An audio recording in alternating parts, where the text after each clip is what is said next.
السلام عليك سيد مولاي أبا عبد الله الحسين عليه السلام. أيها الحسيني الذي يراك الناس حسينيا ويراك الإمام الحسين عليه السلام منافقا. أنت أيها المنافق النصاب يلي عم تروح تحضر مجالس تعزية يا نصاب، أصلا كل العالم تعرفك. حخبرك ليش. منبلش بأول حرامي. أول حرامي صاحب بيت 3 هون بجنوب بمنطقتنا. كان قبل ما تبلش عاشورا بيومين أنا رحت اشتريت من عندك قطعة كرواسون، حسبت لي إياها ب 17,000، هي حقها القد 17,000. بلشت عاشورا صار حقها 35,000. ليش؟ دغري نطت لل 35 يا حصار أمريكاني. رجع الحصار. ما حصار. طب شو؟ يعني لا حصار، ما نفهم شو. اكتب لنا على الكيس، اكتب لنا انك انت حرامي، او اكتبنا شو صاير، ليش صار حقها هالقد يا حرامي يا نصاب. واللي استفزني اكتر امبارح قعد حضرتك بتاني صف بليلة استشهاد ابو فضل العباس سلام الله عليه، قالوا عم تصرخ عباس. قال انت عندي كتير متأثر. والعمير رايح تكذب، واللي بمجلس الحسين عليه السلام بتكذب، واللي معجون عجن بالكذب، واللي خلصنا بقى، واللي في عالم عم بتشوف كذب ونفاق وسرقة ونهب. بدي اسأل سؤال انا لتاجر مواد الغذائية ولتاجر الطحين اللي خبى طحينات وقت الازمة، وللعفران ولبعض اصحاب الصيدليات وللي بيعوا الدواء سوق سودا.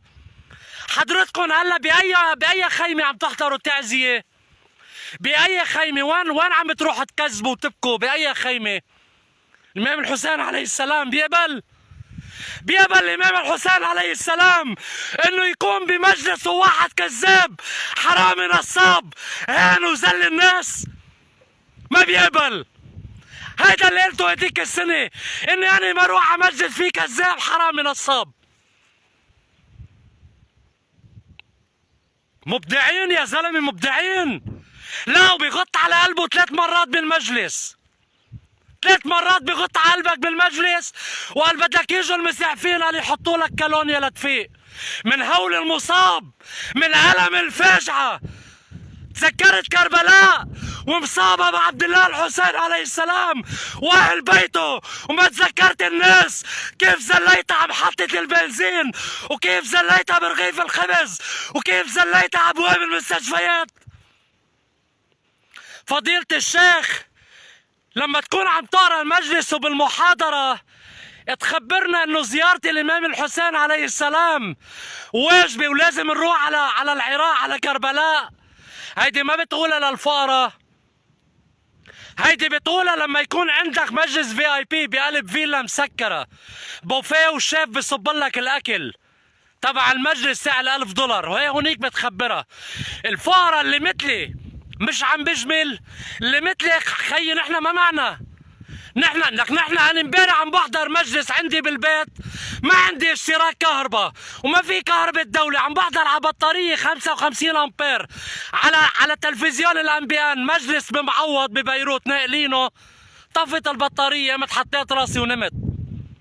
قاعدين بالاكل مثلي مثل الناس اللي مثلي عم نروح وين في مجلس عم نروح ناكل بالمجالس لان قاعدين بالاكل. بتقلي روح على العراق واجب؟ لا بديش روح ومش واجب. منك انت يا الله تقلي واجب ولا مش واجب؟ تفضل ابعتني. انت بتاخذ على المجلس $1000، ابعتني تفضل ابعتني. بعدين الامام الحسين عليه السلام يعني خيك البعيد ولا جارك القريب؟ بلا كذب وبلا نفاق، عم بقلبكم شو بتكذبوا. السلام عليك يا سيد مولاي ابو عبد الله الحسين عليه السلام. عذرا امامي، بس هول العالم بدهم هيك بهدله.